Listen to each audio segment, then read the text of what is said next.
Hello, I'm Greg Jarrett. You're in the strategy room. Democrats have been buzzing over Elizabeth Warren as a potential VP pick for Hillary Clinton, but one group of big money donors is still very skeptical. According to a report from Politico, Clinton backers on Wall Street are warning the presumptive nominee if she taps the Massachusetts senator as her running mate, she risks losing millions of dollars in contribution. Well, Warren, of course, has come out as one of Wall Street's toughest critics, pushing for more regulation, creating the Consumer Financial Protection Bureau, and a whole lot more. Joining me now to talk about it, Democratic strategist David Mercer, Republican strategist Brian Morgenstern. Gentlemen, good to see you. David, Warren has been an absolutely rabid opponent of anything associated with Wall Street or the financial industry, so you know, the fact that those folks don't want her anywhere near the White House, even as a vice president, that's no surprise, is it? It isn't a surprise, but it's also that Senator Warren is a rabid opponent of the presumptive nominee being Donald Trump. And it is her speaking to his record and how that would be a disaster for our economy, let alone Wall Street. And I think that's a greater fear, I think, of a lot of people, including Wall Street, than ever Senator Warren is. And there are others being considered, other senators and others being considered for the VP spot.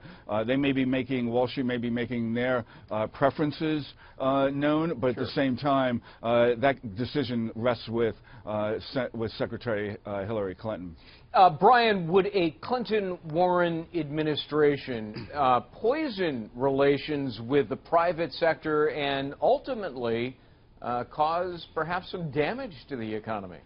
Yeah, well, it certainly, wouldn't help in terms of building bridges between financial markets and our government. I mean, she has been the most vocal critic of Wall Street out there. But, Greg, in addition to these, the economic concerns, not just of the country and of the Clinton campaign, by the way, and their ability to raise money, there are other concerns that relate to Elizabeth Warren, and that is that, we're casting for characters when you're putting together a national ticket. And Elizabeth Warren is an abrasive character who just this week she talked about how Republicans are trying to sell guns to ISIS or something because of their gun control position. I mean, this is a very outspoken, Republicans call her obnoxious, liberals call her inspiring, depending on your perspective. But this is a large personality, and that's not necessarily a number 2 role on a ticket. And so I think in terms of the casting for this position, she may not be in the right place right now. Well, I'm trying to figure out, David, what she would bring to a ticket. I mean, Hillary Clinton is probably already going to win Massachusetts, which is pretty liberal. And Warren has already proven to be a pretty powerful surrogate for Clinton and a distinguished Trump basher. So, and some people, I think, initially said, well, she'll help bring Bernie Sanders supporters over to a Clinton ticket.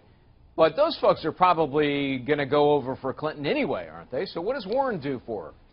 Well, I think that just like if you look at former Senator, now Vice President Biden, comes from a state, Delaware, not many electoral votes there. It was already in the D column. And the question is then, what does he bring to the ticket? Gravitas. I think he brings gravitas. It was communicating with the working middle class around the country, and I think also an imprimatur of tenure and confidence that was then lent to Obama, being then only a first-term senator. So I think there are other elements to consider. In the case of Warren, Senator Warren, I think, yes, she could perform or play the role of attacking or calling out the record of Donald Trump as a sitting senator. The question is, what will she bring as a VP?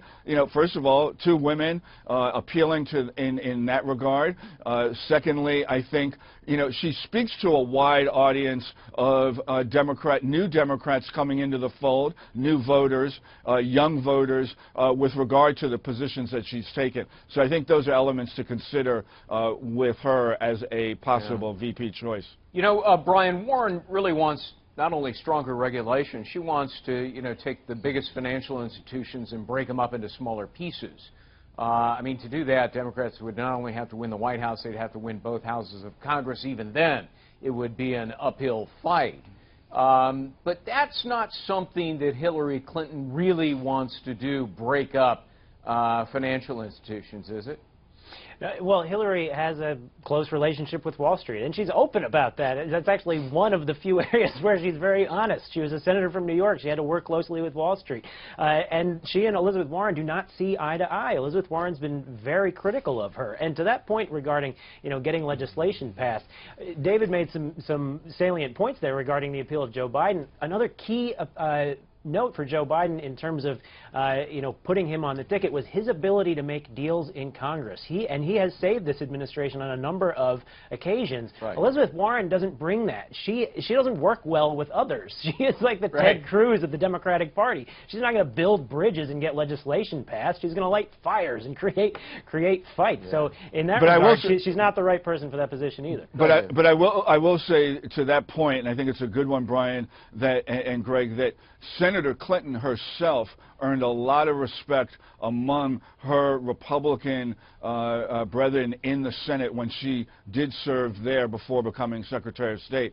So I think you will see an improved aura, if you will, in getting things done with regard to Congress in a bipartisan way. Yeah. Well, since Obama has really had no relationship with Congress, it wouldn't take much of an effort to. But still has gotten a lot done. Still has gotten a lot done. All right, David Mercer, Brian Morgenstern, thank you both for being with us. Thank you. For complete coverage on the 2016 race, go to foxnews.com. I'm Greg Jarrett. Thanks for watching.